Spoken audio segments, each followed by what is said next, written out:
On Maruti Suzuki presents ESPN Cricinfo T20 Timeout, India's final Super 12 game of this World Cup against Zimbabwe. Back they go at the MCG, where they have quite the memories of beating Pakistan. Tom Moody and Rohit Uthappa in studio with me. Surely we're not expecting a slip up here. India looked like a well-oiled machine, even though that Bangladesh win was a bit of a scare. Yeah, for sure. That was a bit of a scare, but I think they should be fine here, this game. I'm just trying to think, Tom, if looking at the semi-finals and wickets slowing down, leg spinners coming into it, like Zampa, Adil Rashid, Sodhi, Shadab Khan, whether there's a case to give Yuzvendra Chahal a game here so you can have him well-oiled and match-fit in case you want to make that call in a semi? I'd be very reluctant to change the combination. I just think consistency, role clarity is really important and momentum. So, you know, India have had an interesting journey to this point. You know, let's face it, you know, they sort of wriggled out of the game against Pakistan. They could have easily gone the other way. And the Bangladesh game could have easily gone the other way. So it's not like they're sort of roaring at the top of the table and controlling this tournament. They're still, you know, finding their way. There's a couple of players that are playing very, very well. So I'd be sticking with a combination that I believe will win the World Cup. Yeah, it's more consistency, one thing, because they're winning, Robin. But R. Ashwin's not quite had the desired impact, is it fair to say? He's not like he's kept the runs down, which is one of the reasons he was brought in as the elite spinner, and there's of course the batting he provides. But is that at all an area of concern where maybe Yuzvendra Chahal could get a go? No, I don't think so. I think I'd still go with Ashwin.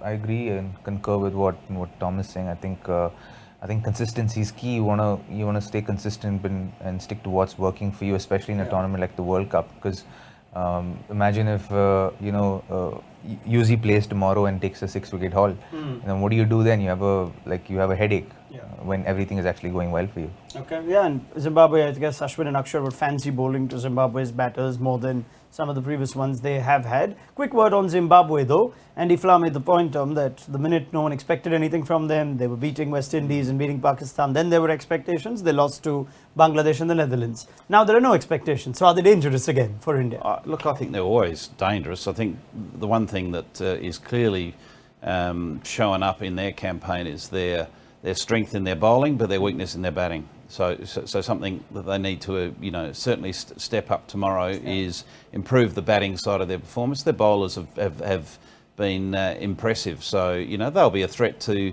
particularly with the new ball, to the Indian top order. But overall, they need to get both facets of the game together. I stand corrected. I think they lost that game to the West Indies, but they made it through. That was my point. Their best chance, though, at the MCG, which hasn't seen a lot of cricket in a while, is again the two new ball bowlers, Muzarabani and Garava, could still trouble India's top order, with Rohit Sharma not quite looking like his imperious self. Yeah, absolutely. And I think with Rohit, and speaking about Rohit, and just a point on that, I think he's been such a great batsman for India, and I think one of his biggest strengths has been his timing of the cricket ball, and ever since the him coming to lead India has happened, he's kind of propagated this ultra aggressive approach, and he's leading from the front with that. But I don't think that's the most conducive thing for his own batting. He's a touch player, and if he goes back to being that player, I think we'll see that consistency, and we'll see the Rohit Sharma that we all know of.